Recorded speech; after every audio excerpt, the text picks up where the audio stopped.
אנחנו בימים קשים מאוד. אי אפשר להכיל את הכאב ואת מה שקורה בימים האלה. ועל אף הסטרס, החרדה והכאב העצום, כולנו צריכים להמשיך לתפקד. החיילים בחזית, חיילי המילואים, האימהות עם הילדים בבית, כולנו. היום אני רוצה להזכיר כלי פיזיולוגי פשוט וחשוב שאנחנו יכולים לגייס כדי להתייעל בתפקוד שלנו תחת סטרס, להשתתק פחות ולתפקד יותר. והכלי הזה הוא איך אנחנו לוקחים בעלות, שליטה ובקרה על הנשימה שלנו. אז הרבה מאיתנו חושבים שהנשימה קורית לבד, זה דבר אוטומטי, ככה אנחנו שורדים, ולא צריך לחשוב על זה הרבה.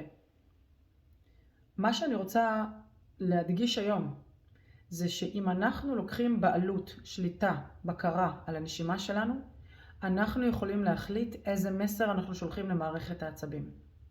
כשהנשימה קורית מעצמה, ואנחנו חווים סטרס או חרדה, או שאנחנו מפסיקים לנשום, או שהנשימה מואצת, נעשית שטוחה יותר, הפה נפתח ואנחנו נושמים יותר דרך הפה, ואנחנו בעצם בבלבול של איזשהו דפוס, נשימתי או לבבי. אז היום אני רוצה להזכיר שני עקרונות חשובים שצריכים ללוות אותנו כשאנחנו באופן מבוקר מתרגלים את הנשימה שלנו. העיקרון הראשון הוא לסגור את הפה. אנחנו מדביקים את הלשון לחך, סוגרים את הפה ומאפשרים נשימה אך ורק דרך האף. בצורה כזאת, הגוף והמוח יכולים לנצל 20% יותר מהחמצן שאנחנו מכניסים לגוף. בצורה כזאת אנחנו מסדרים את קצב הלב ואת פעילות הלב באופן שמייצר לנו את היחס הנכון של החמצן במוח. אז אנחנו יכולים להיות יותר בפוקוס על עשייה, פחות בהצפה מהמצב הרגשי שלנו.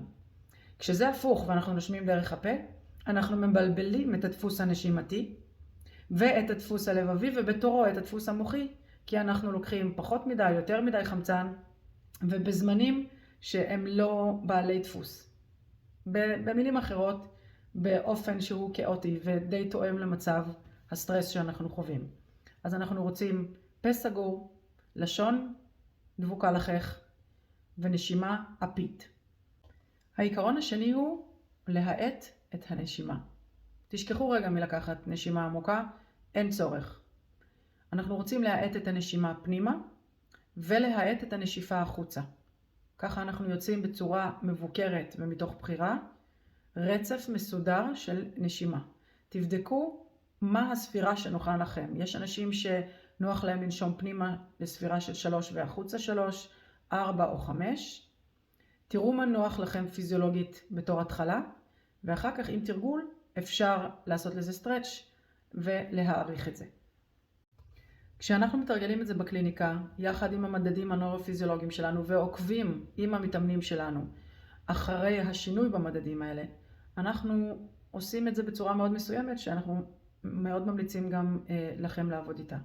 אנחנו רוצים לנשום פנימה לספירה של 3, והחוצה כמה יותר לאט שאתם יכולים, עד אידיאלית ספירה של 7, אם אתם יכולים יותר מ7 זה נהדר.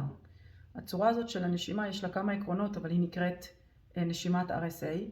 היא יוצרת סדר בפעילות הלב, מדד שקוראים לו HRV, ובבוא הזמן מייצרת את היחס הנכון של החמצן במוח, אז אנחנו במקום של תפקוד, במקום של עשייה, במקום של יותר ריכוז, ובמקום של הצפה רגשית מופחתת. אז אם אתם כבר מתאמנים איתנו, או התאמנתם איתנו, אתם מכירים את העקרונות ואת העקרונות הנוספים, שיחד עם האימון והמדדים הנוירופיזיולוגיים מנחים אתכם להפוך את זה לרגל חדש, אז אני רוצה שתשתמשו בווידאו הזה כתזכורת. ומי שעדיין לא אימן את האספקט הפיזיולוגי הזה, קחו את שני העקרונות האלה היום, אפשר ליישם אותם בכל זמן. לסגור את הפה, לנשום מהאף, להאט את הנשימה, ואם אפשר, כמה שאפשר, להאט את הנשיפה החוצה עד ספירה של 7. אנחנו כאן לכל שאלה, הנחיה, תמיכה, ובעיקר מאחלים לכולנו ימים שקטים, אני רחלי לנגפורד, חוקרת מוח ומנהלת את הסניף הלונדוני של מרכז גלים לאימון ומיפוי דפוסים מוחיים.